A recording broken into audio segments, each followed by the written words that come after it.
ድምጹ ረጋ ያለ ነው። ዜማው ደግሞ ወደ ውስጠኛው ማንነት የሚጠራ የስጋን ግርግር አጥፍቶ ነፍስን ከፈጣሪዋ ጋር የሚያገናኝ ድልድይን ይመስላል። ይህ በኢትዮጵያ ኦርቶዶክስ ተዋሕዶ ቤተክርስቲያን ምዕመናን ዘንድ የመላእክት በገና እየተባለ የሚጠራው ጥንታዊ የዜማ መሳሪያ ነው።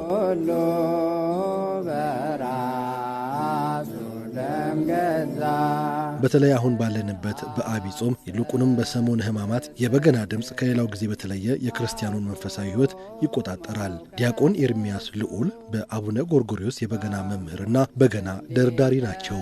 በብዛት ምዕመናን ወደ እግዚአብሔር የሚቀርቡበት ጽሞናን የሚለማመዱበት ጊዜ ነው እና የዐቢይ ጾም በብዛት በገና ደግሞ ከዚህ ሕይወት ጋር ይስማማልና በብዛት በገናን እናዘወትራለን በዐቢይ ጾም ላይ።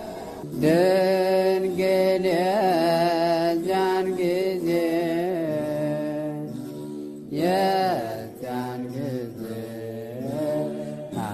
ሐዘንሽ በረታ።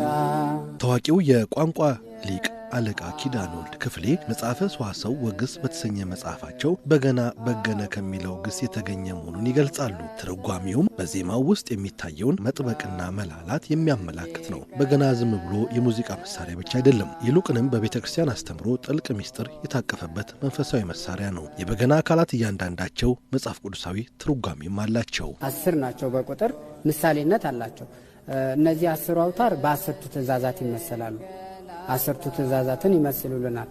እንግዲህ ነቢየ እግዚአብሔር ሙሴ 10ሩን ትእዛዛት የተቀበለው በሲና ተራራ ነውና ይቺ በርኩማ የበገናው አንዱ አካል ክፍል ነች። በርኩማ የምትባለው በደብረ ሲና ተራራ ትመሰላለች። እነዚህም እንዚራዎች አሉ፣ አካል ክፍሎች እንዚራ ይባላል። ይህ ደግሞ በተጋድሎ ላይ ባሉ ክርስቲያኖች ይመሰላል። ጾሙን ይጾማል ሁሉም ያዳም ልጅ ሁሉም ያዳም ልጅ የጊዜውን መድረስ የሚያውቅ የለም እንጂ።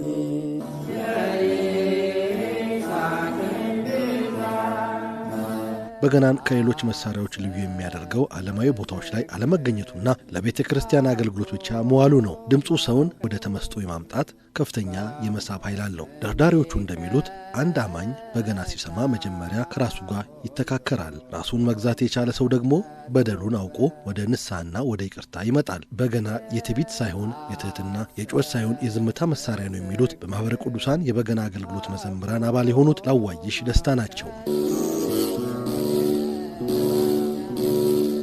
የመሳብ ኃይል አለው። በጣም ሰውን ምስጥ የማድረግ ተመስጦን የማምጣት ኃይል ስላለው በገና ይዘወተራል።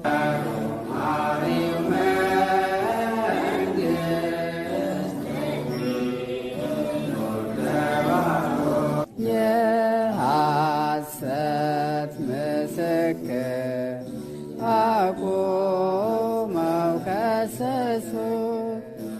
በገና ደርዳሪው ያዙ አበበ እንደሚሉት በዚህ የሕማማት ሳምንት በገና የሚደረደረው ኢየሱስ ክርስቶስ ስለ ሰው ልጅ መዳን የተቀበለውን መከራ እያሰቡ ራስን ለመመርመር ነው። ስለሆነም በገናን መያዝም ሆነ ማድመጥ ሰው ያጠፋውን አውቆ ይቅርታ እንዲጠይቅና ወደ ፈጣሪው እንዲመለስ የሚያደርግ የንስሐ መንገድ ተደርጎ ይወሰዳል። ሰው መጀመሪያ ከራሱ ጋር መታረቅ አለበት ከሰው ጋር ከመታረቁ በፊት። ምክንያቱም ሰው ከሰው ጋር መታረቅ የሚፈልገው ወይም ደግሞ ሀሳቡ የሚገዛው ምን ሲሆን ነው? መጀመሪያ ራሱን ሲገዛ ነው። ራሱን መግዛት ያልቻለ ሰው አሻፈረኝ ወደሚል ነው የሚገባው። አሻፈረኝ ያለ ሰው ደግሞ ምን ያደርግም?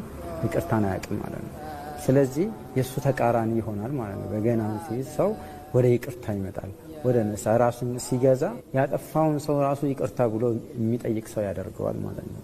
አምላክ ሆይ ማረን